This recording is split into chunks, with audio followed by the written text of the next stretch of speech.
عدنان صاحب، نون لیگ کے حوالے سے بات کر رہے تھے. 21 اکتوبر کو جب میاں نواز شریف وطن واپس آئے ہیں، اس کے بعد ہم نے دیکھا کہ ایکسپیکٹ یہ کیا جا رہا تھا کہ شاید وہ فوری طور پر عوام میں جائیں گے، عوام سے رجوع کریں گے، اور مسلم لیگ نون بھی، ان کے لوگ بھی ایکسپیکٹ کر رہے تھے کہ جو نون لیگ کا ووٹر ہے وہ میاں نواز شریف کے واپس آنے سے دوبارہ سے فعال ہو جائے گا. لیکن فوری طور پر وہ ایکٹیویٹیز ہم نے دیکھی نہیں. اب پہلے تو پارلیمانی بورڈ کے اجلاس ہوتے رہے، پھر منشور بہت لیٹ آیا، بعد میں اب انہوں نے جو ہے وہ جلسے شروع کیے اور عوام میں وہ گئے ہیں.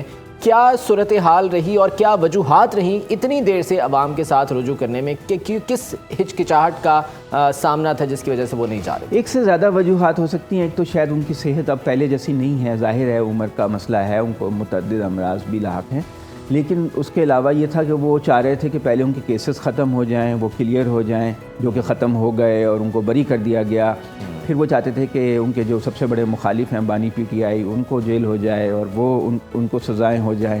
بالکل جب میدان ہموار ہو جائے اور کوئی رکاوٹ باقی نہ رہے تو وہ اپنا مقدمہ لے کے عوام میں جائیں. لیکن یہ کہ کیونکہ انہوں نے اپنا موقف بدل لیا ہے، ان کا موقف پہلے تھا ووٹ کو عزت دو، اب تو وہ نام بھی نہیں لیتے ووٹ کو عزت دو کا.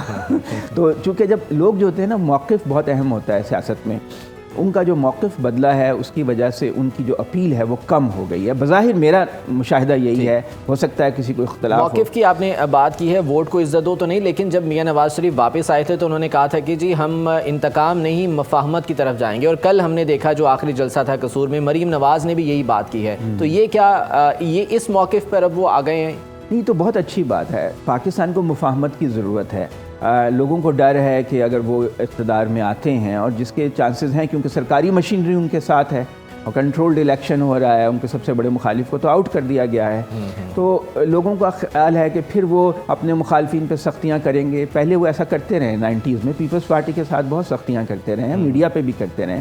اب اگر وہی دوبارہ کام کریں گے تو ملک میں افراتفری اور انتشار اور عدم استحکام ہوگا، تو جس سے معیشت جو ہے وہ آگے نہیں بڑھ سکتی. تو اگر پاکستان نے آگے بڑھنا ہے، معیشت نے ترقی کرنی ہے، استحکام آنا ہے، تو پھر نون لیگ کو اقتدار اگر مل بھی جائے جس طرح بھی مل رہا ہے، تو اگر وہ میچورٹی کا مظاہرہ کریں اور مفاہمت کا مظاہرہ کریں، اپنے مخالفین کے ساتھ کوئی انتقامی کاروائیاں نہ کریں، تو اس سے ملک کو فائدہ ہوگا، خود ان کو بھی فائدہ ہوگا، لوگوں میں ان کی خیر سگالی کے جذبات بڑھیں گے. تو یہ تو اچھی بات ہے جو ان کا موقف ہے. اب دیکھنا یہ ہوگا کہ کیا وہ اس پہ عمل بھی کرتے ہیں یا نہیں، کیونکہ جب لوگ اقتدار میں نہیں ہوتے تو اور بات کرتے ہیں، جب اقتدار میں آ جاتے ہیں تو پھر کچھ اور ان کا رویہ ہوتا ہے. تو اللہ کرے کہ وہ مفاہمت کی طرف جائیں. اور دوسری جو پارٹیز ہیں وہ بھی، کیونکہ بلاول نے کافی جارحانہ مہم ان کے خلاف چلائی ہے، انتخابی تلخیاں تو پیدا ہو گئی ہیں، تو اب ان تلخیوں کو کم بھی کرنا ہوگا.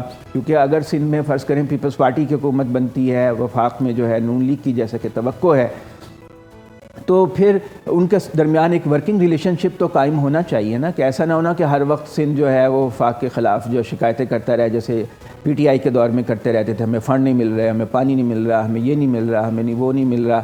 اب خبر آپ کی دسترس میں، ہر وقت بر وقت. ابھی سنو نیوز کے یوٹیوب چینل کو سبسکرائب کیجئے، بیل آئیکن پر کلک کیجئے اور باخبر رہیے ملکی اور بین الاقوامی حالات سے یقین کے ساتھ.